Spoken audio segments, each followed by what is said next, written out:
कैसे सब फ्रेंड्स, उम्मीद है सब खैरियत से होंगे। तो ये मेरे मामू के बच्चों का पड़ा था एक अदद बटेरा, तो वो उनको समझ नहीं आ रही थी कि वो क्या करें, इनका क्या करें। तो मेरे दिमाग में आइडिया आया कि मैं इसको तवा बटेरा बना देती हूँ, फ्राई कर देती हूँ। तो मैंने ये 2 अदद हरी मिर्चें कूटी और थोड़ा सा नमक ऐड किया इसमें हस्बे ज़रूरत, और थोड़ी सी सुरख मिर्ची ऐड की, और थोड़ा सा भुना कुटा हुआ सफ़ेद ज़ीरा ऐड किया। हाफ चम्मच मैंने इसमें ऐड किया बेसन, और इसको अच्छी तरह से मैं इस पे मिक्स किया और इसको आधा घंटा मैंने रेस्ट दिया मैरिनेट करके। और फर्स्ट में मैंने इस पे 1 अदद नींबू भी निचोड़ दिया था।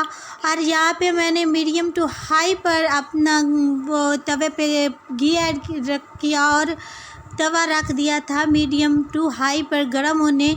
तो अच्छी तरह से जब हमारा घी गर्म हो गया था, तो इस टाइम मैंने इसमें एक एक करके अपने जो पीसेस पड़े थे वो बटेरे के टांगे, और इसके जो क्या कहते हैं उसको, पता नहीं इसको क्या कहते हैं, और ये सारी चीज़ें हमने इसमें ऐड कर दी थी एक एक करके।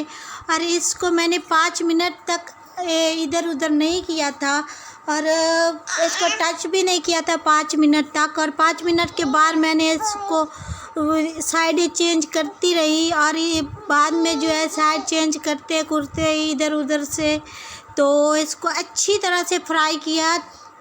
और तकरीबन हमने 8 मिनट में मज़ेदार क्रिस्पी टेस्टी बटेरा तवा फ्राई किया। ये मेरी अपनी ईजाद करदी रेसिपी है, जो कि बहुत ही मज़ेदार और टेस्टी रेसिपी बनी है। शुक्र है, और आप भी ये रेसिपी ज़रूर बनाइएगा, और उम्मीद करते हूँ आपको ये रेसिपी भी पसंद आएगी। अगर वीडियो पसंद आए तो सब्सक्राइब करें, शेयर करें एंड थम्स अप दे, दुआओं में याद रखें।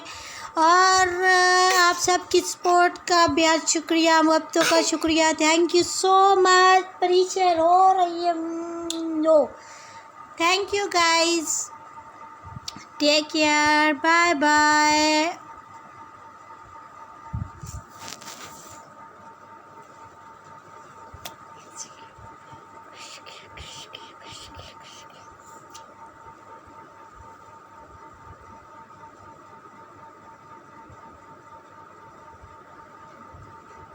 शरारती बच्चा।